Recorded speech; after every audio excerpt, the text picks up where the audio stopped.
Welcome to Next Gen Manufacturing. Today, we are diving deep into the synthetic materials that have completely reshaped our modern world.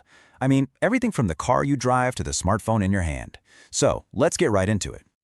Okay, so this sounds like a random trivia question, right? But believe it or not, this is pretty much where the story of modern plastics kicks off. We have to go all the way back to 1869. Elephant populations were in danger, and there was a real push to find a substitute for ivory. A guy named John Wesley Hyatt entered a competition and came up with something called celluloid. It was one of the very first synthetic polymers, and it lit the fuse on a massive quest to engineer materials with properties you just couldn't find in nature.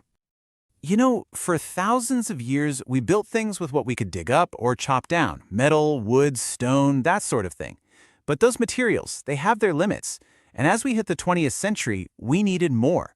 We needed something that could be engineered from the molecule up. And here's the fundamental trade-off, right here on the screen. Think about it. Metals are strong, sure, but they're heavy and they rust. Wood is great, but it can rot and warp. And getting either of them into really intricate shapes, that's tough and expensive. Well, synthetic polymers completely flip the script. They're lightweight, they don't corrode, and you can mold them into these incredibly complex, single-piece parts.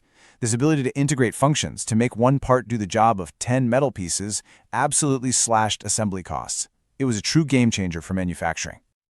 So how do these amazing materials actually work? I mean, what makes them tick? To get that, we need to zoom way in, all the way down to the molecular level. This is the blueprint for all modern polymers. At its core, a polymer is actually a pretty simple idea. Just imagine you have a giant chain made of thousands, even millions of identical paper clips linked end to end. Each one of those paper clips is what we call a monomer. The whole chain, that's the polymer. And everything about the final material, is it flexible, is it rigid, is it clear, it all comes down to what kind of monomer you use and how those long chains are arranged. Now, not all polymers are created equal. They basically fall into two big families. On one side, you have thermoplastics.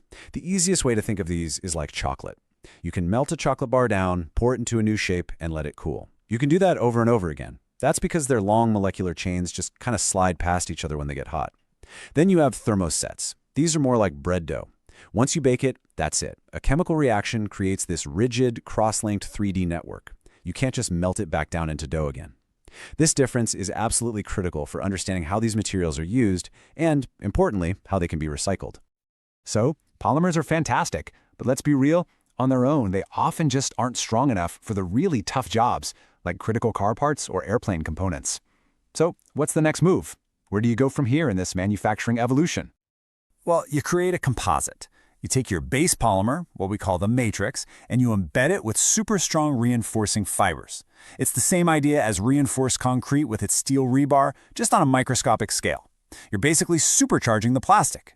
Glass fibers are the everyday workhorse here. They're cheap and effective. But for the really high-end stuff, where you need maximum stiffness and minimum weight, you bring in the carbon fiber. And for things that need to take a serious hit, like, say, stopping a bullet, you go with aramid fibers, which you probably know by the brand name Kevlar. Okay, so we've got the blueprint for our materials.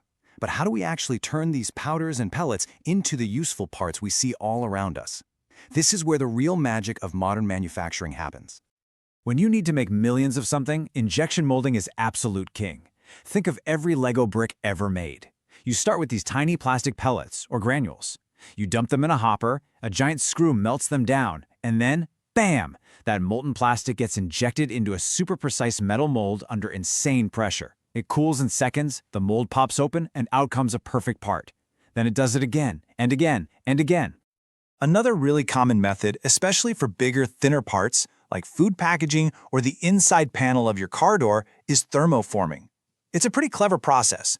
You just take a flat sheet of plastic, heat it up until it gets soft and droopy, and then use a vacuum to suck it down tight against a mold. It's fast, it's efficient, and it's a great way to make large parts without a super complex setup. So picking the right material and the right process, that's only half the battle. For engineers, the real challenge is figuring out exactly how these materials are going to behave out in the real world, under heat, under stress, under all kinds of conditions. It's a really complex performance equation they have to solve. And here is the hard data that shows you why composites are such a big deal. Just look at polyamide 66, a super common engineering plastic. By itself, its flexion strength maxes out around 125 megapascals. Okay, not bad. But look what happens when you add 30% glass fiber to it. That strength can shoot up to 350 megapascals. That's almost triple. This is how you get a lightweight plastic part that can actually outperform a metal one.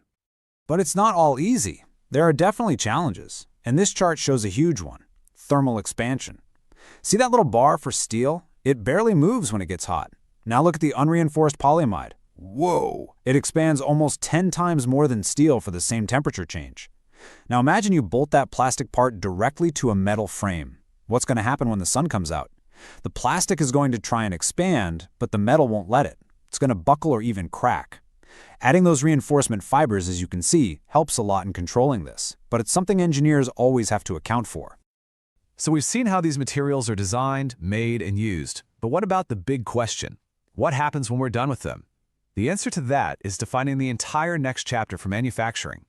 The industry is really working on closing the loop, and they're attacking the problem from a bunch of different angles. For thermoplastics, our chocolate plastics, mechanical recycling is common. You just grind them up and melt them down to make new things. For thermosets, the baked bread ones, you can't remelt them, but you can grind them into a powder and use it as filler in other materials. And now we're seeing these really advanced methods pop up, like chemical valorization, where you actually break the polymer chains all the way back down into their original monomer building blocks. That is the holy grail for creating a truly circular economy. You know, we name entire periods of human history after the dominant material of the time. We had the Stone Age, the Bronze Age, the Iron Age.